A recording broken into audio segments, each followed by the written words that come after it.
Today we're going to be learning about how people in the South, both free and enslaved people, resisted the slave system that dominated Southern society. Here are your goals.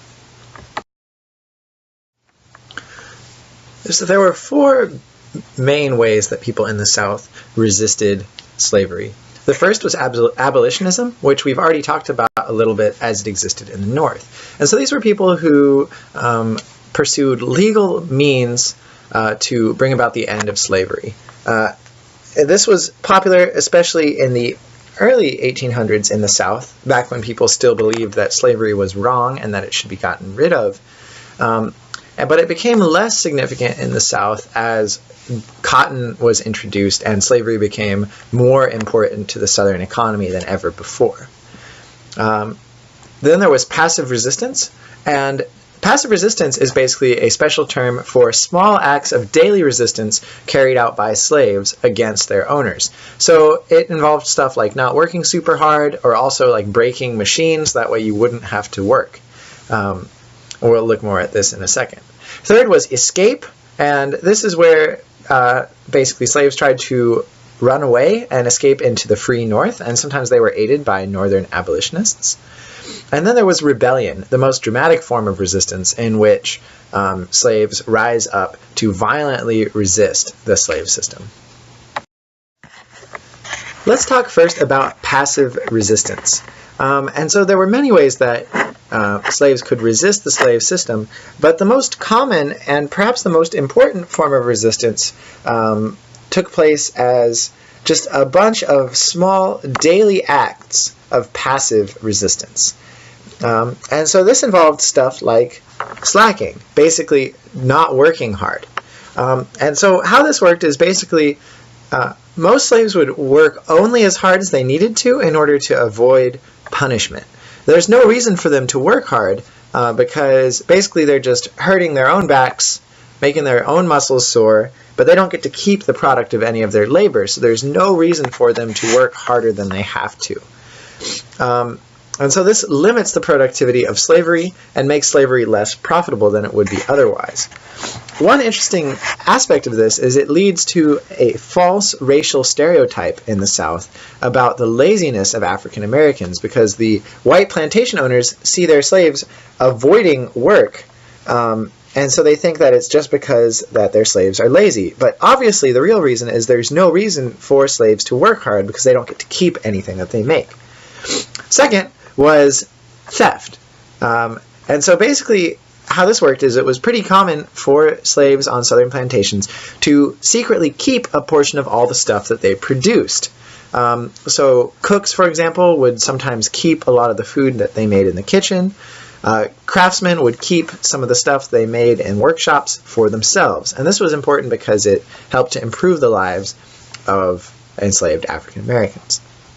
And finally, there was sabotage, which is basically breaking equipment. And this was important because if you broke equipment, for example, if you broke the cotton gin or if you broke a plow, then this would prevent work for a couple of days until the thing was fixed. So it was a good way to get out of work for a couple of days. What this meant is all of these different types of passive resistance limited the usefulness of slavery. And it meant that you could only basically use slavery for certain jobs that were really easy to supervise. Because if you couldn't supervise the slaves, then they wouldn't really work.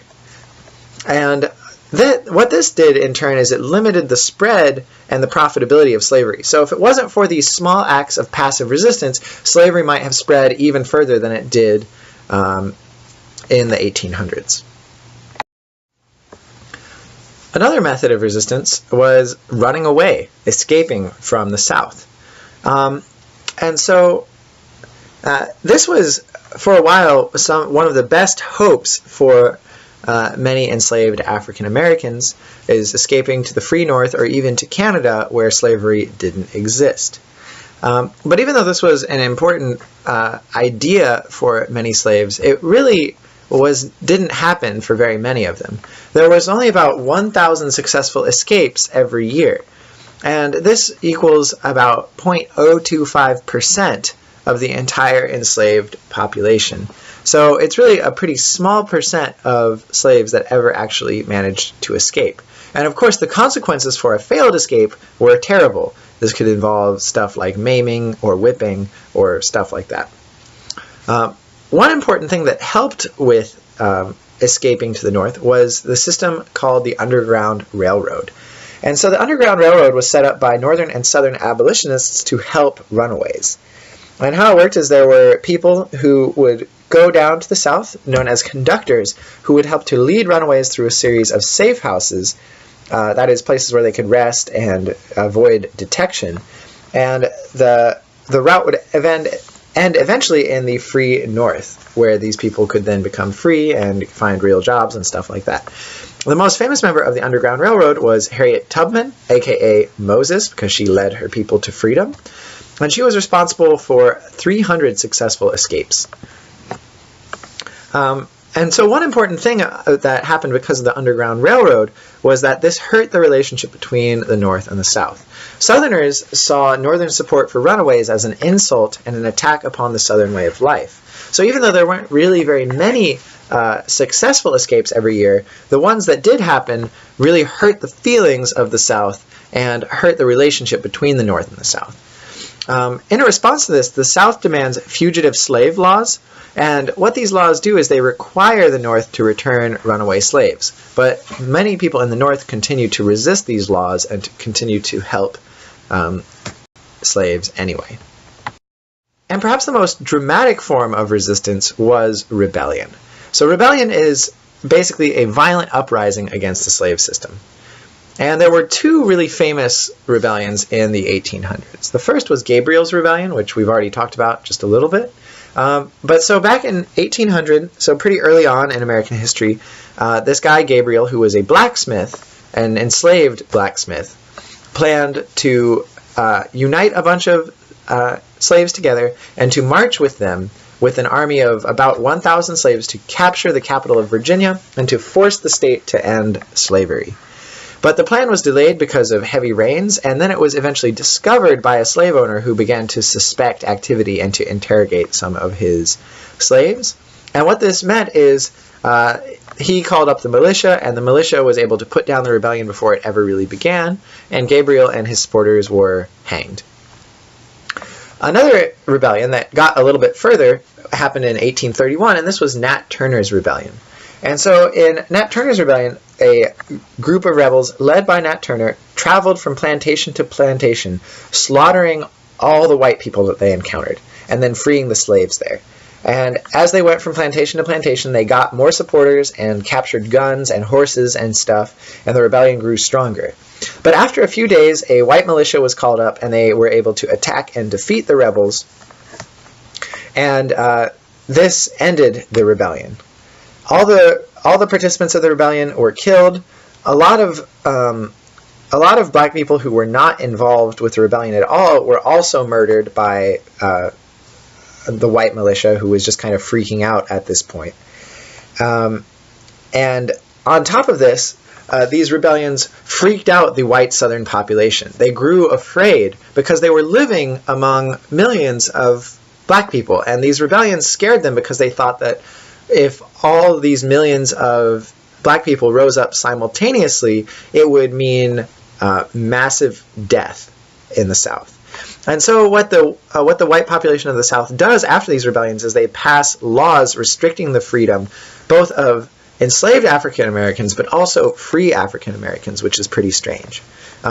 Basically, it shows that they don't see a distinction between slavery and freedom. All they see is race. But so what this does is it restricts the freedom of African Americans in the South. They take away the freedom of assembly, that is the freedom to get together and to plan stuff with your buddies.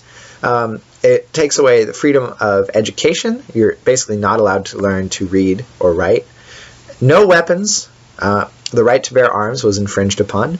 And also, perhaps the most invasive thing is that white ministers were required in all black church services. And the reason for this is white people were worried that church gatherings would become a place where rebellions could be planned and organized. And so for this reason, they had a white minister in every black church.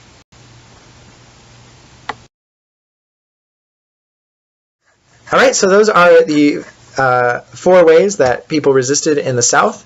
I want you to pay attention to the effects of these different kinds of resistance and think about which kinds were maybe more or less effective at making life better for enslaved African Americans and also for helping to bring about an end of slavery. All right, we're going to talk more about this tomorrow. Thank you for bearing with me.